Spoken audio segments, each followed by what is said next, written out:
All right, welcome back to the Baseball Show right here on Nickel Press TV. I am your co-host, Andy Singleton. That is my co-host, your co-host. I don't know how that works, but that's rough. Lifshitz. We're here to talk baseball with you. We're here to get you ready for the 2017 fantasy baseball season. We want to thank everybody who's been tuning in, subscribing to the channel, liking the videos, leaving your comments. Please continue to do so. Share these with your friends. If you like them and you want to keep them for yourself and not give them to your competition, I understand that. But if you're watching these and you hate them, then please share them with your competition as what you think might set them off in the wrong direction. Today is the day we both like to talk about the most, and that is when we talk about prospects, where we are going to alternate and flip the script again and give you three arms today. However, this might be the most boring prospect show we do, as neither of us are really enthralled with the three arms we're going to discuss, even though you're probably very well aware of them, and if you're not, you will be after this season. We will start things off right off the bat with Ronaldo Lopez, who was kind of the secondary piece in the Adam Eaton trade that saw him go from Washington to the Chicago White Sox. Let me see. What can I tell you about Lopez? I like him, but I think he is a prime sell candidate if you're an owner. If you think you can buy him on the cheap, I would avoid. I would not be targeting a guy like Ronaldo Lopez. He was likely destined for relief work in Washington, and now with the fresh start, no pun intended, now with the fresh start to remain a rotation piece in Chicago, I think he's still ultimately a reliever. He turned 23 just a week ago, beginning of January. So he's still on the young side, and there's room to think that, he can still develop. But as well as, he's already also got a taste in the bigs. Results were kind of mixed on that. He blipped on the radar with 14 good AA starts. Was it a year ago or 2 years ago? And that is beginning to look more and more like the outlier than him reaching a new level. Which is really kind of what worries me about him. His Ks per nine were always around an 8 or just a shade under. And in that AA stint that I referenced, they shot up to nearly 12 per 9. Last year in AAA, they returned back to his career normals. And at the majors, they stayed around the same, just a shade under 8 per 9. And, what was interesting to me is they tried him out in the bullpen. They tried him out as a starter. He had about equal appearances in both. And his power numbers were actually better as a starter than they were in the bullpen.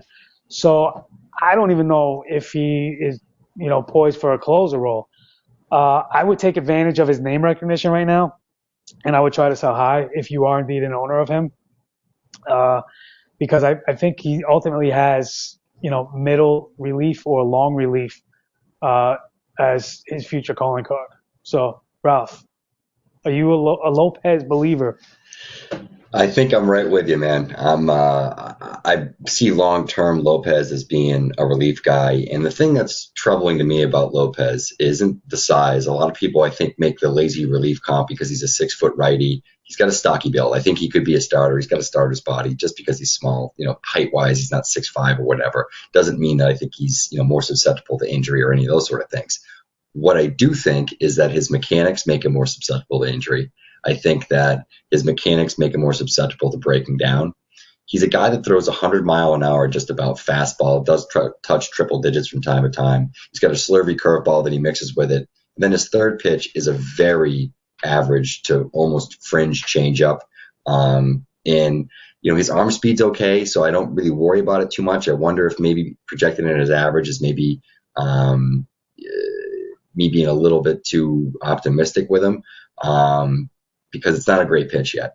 And he doesn't throw it a whole lot, doesn't have a lot of confidence. So he's a 2-pitch guy. He's small, and has had one stint where his stuff was really nasty as a starter, which was that time at Harrisburg in AA in the Eastern League, which is a pitcher's league on top of it, not a hitter's league.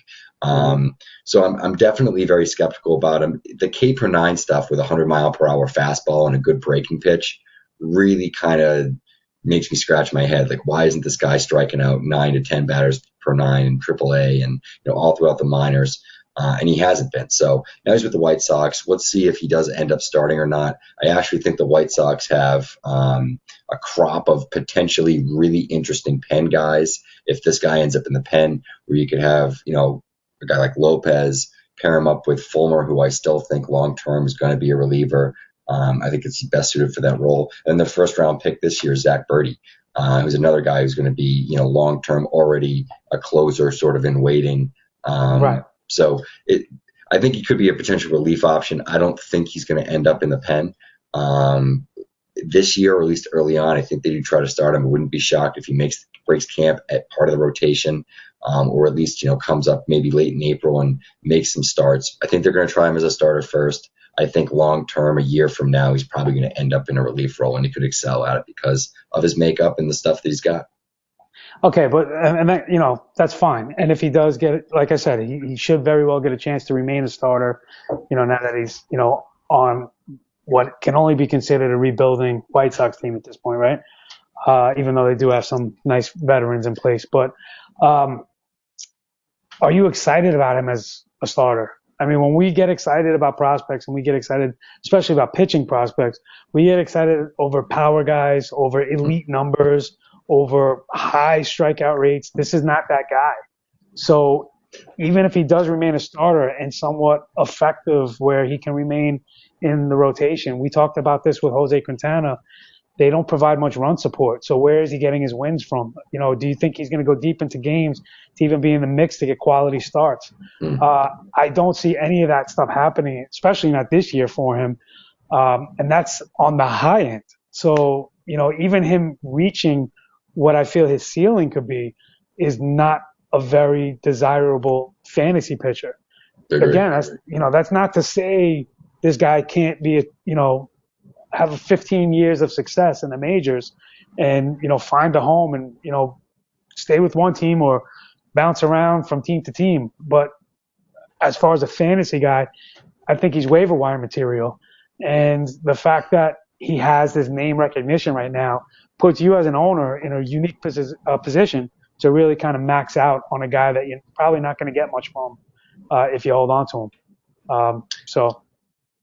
Yeah, and of the four arms that the White Sox acquired at the deadline, he's the one that, or the deadline, back in the winter meetings or whatever, he's the one that I like the least. I like Kopech the best, followed by Giolito, and I even like Dan Dunning more than I like him. Yes, I agree with all that. So let's move on to another guy who may be a notch under in name recognition right now, but maybe a notch better in terms of projectability. I'm talking about Tampa Bay Rays, Brett Honeywell. He's going to be a really good pitcher, but I think he's going to fall just under elite levels. His K per nine rate, while good, has slipped a little with each promotion. Again, not saying he's going to be bad, but he's more likely to be a good starting pitcher 2 or a great starting pitcher 3, which is great, but it's not somebody that you're going to go all in for as a prospect. And that's, probably going to start to be what people are going to ask you for if you're looking to acquire him. So I would just kind of, pause a little with how far you want to dive into the waters in trying to obtain a guy like this. If you have him, great. He's going to be good. He's probably, we should say with all prospects, they're probably going to, but he's probably going to be good. And again, he's probably going to be really good and desirable in fantasy, just not one of those top 15, top 20 elite pitchers. I project him more in the top 30 to 45 range, more realistically, which is great, but not somebody you want to give away a lot or a ton to get, especially before he's actually reached the majors. And being in the Tampa system, that could be a while. I think there's some guys still ahead of him on the depth chart that will reach Tampa before he does. Jacob Faria being one of them. Blake Snell, who's now starting to look like he's going to be a rotational piece for them. So it's not, the timetable is still up in the air. The one good thing he has going for him is his screwball. And the one reason that's a good thing is because nobody else really throws it. Now that Daisuke Matsuzaka is out of the league. But he'll be 22 in March, and I know Ralph kind of feels similar to what I'm saying. So what are some other things I've missed? Yeah, I don't know if you necessarily missed anything, but Honeywell is just one of these guys. He's got a ton of hype right now, and I think a lot of it is because he throws that screwball. So that's what makes him unique. And I think for me, yeah, that's cool. Maybe major league hitters haven't seen it. What happens after major league hitters? These guys that are the best at their craft, players that he hasn't really thrown it against, see it a few times. Have some tape on it, are able to. Then I'm starting to wonder how plus is this pitch, or is it just sort of a funky story like the gyro ball was for Dice K when he was coming over and everyone wanted to see it, or these E15 pitches and some of these things that these players throw. So I wonder how much of it is just sort of parody or novelty of the whole thing, and how much is actually his ability. His numbers have been good. He's got solid K per nine numbers. He's got solid walk per nine numbers. Doesn't give up a ton of hard contact, though he is a fly ball pitcher. But the Rays tend to like that guy. They just got rid of Drew Smyly, was a fly ball guy. And I actually think that potentially that could open up a spot for him in that rotation. Snell's already penciled in. I think you said like Faria could end up in the major league rotation this year as well. I think, when we look at the Rays rotation mid to late July, I would be shocked if Honeywell's not getting a call within a couple of weeks. I think he certainly makes some starts, like I said, as early as late July, probably August, and definitely September. I think he's going to be a major league starter and probably could reach his limits this year. Maybe just get over the cusp and end up in the rotation starting next year. So I think he's one to watch. He's got a solid floor. I don't think the ceiling is quite as high as a lot of people think it is. Yeah, so I think we're pretty much in agreement with him. I don't think your timetable is off with him. It's just, like I said, with the Rays, there's some kind of uncertainty with that. And I think the big reason Honeywell's name has jumped up so much is because Snell has already graduated and he was kind of the next guy in line. So he's really kind of the prized arm in the Rays system. And we generally get excited about Rays prospect pitchers because they have a good track record of being pretty good at picking them. So I think good that's park too. Good park. I think there's a lot to like with Honeywell, as you mentioned. I just think reserve your expectations a little bit. Take them down a notch, and you'll be good. So the third guy we would like to bring to your attention, and I'm excited to bring this guy to people's attention because he, like I said, by the end of this season, everybody should know all three of these names. Already, we've covered a couple prospects that people have told us, I was unaware of that guy. Thank you for these episodes and for talking about these guys because I had no clue who this guy was. And now, I've done some more research after hearing you guys, and I'm in.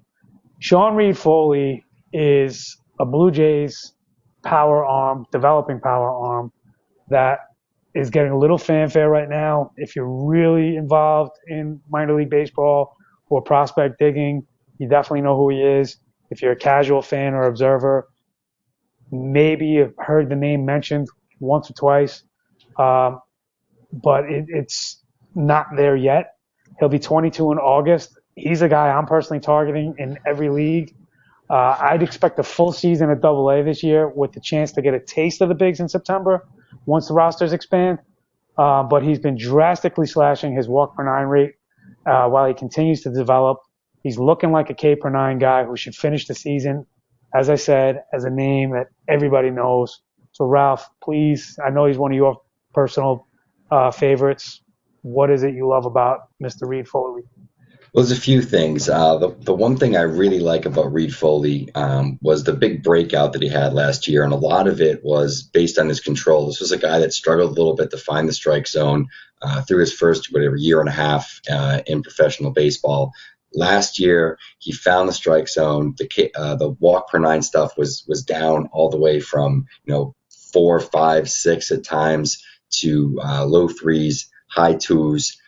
Mix that in with a 11 K per nine, really nasty stuff, swing and miss stuff, and the floor on top of that, the whole benchmark of everything was the 52% ground ball rates. This is a guy that's missing bats, at an 11% clip per nine, not walking a whole heck of a lot of guys and getting a 50+% ground ball rate. Please and thank you. That's the exact kind of prospect I want to find. He's far enough off that he's going to be popping onto people's radars this year. If you have a league where you can still pick him up before all the top 100 lists from Baseball America and some of these other sites start to drop, I would definitely try to find Reid-Foley because I think he's going to be someone that's going to climb significantly over the next year. I just happen to be lucky enough that I live about an hour from where he's going to play in AA in New Hampshire this year.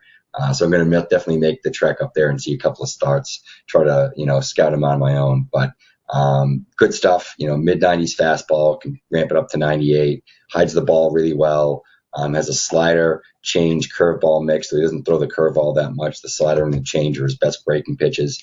And I think, starter's body, I think everything is there. The delivery is a little violent, but I think, that's where he sort of gets his funk from, and I'm perfectly fine with that. So Reid-Foley, of all the guys that we talk about in this episode, is by far my favorite.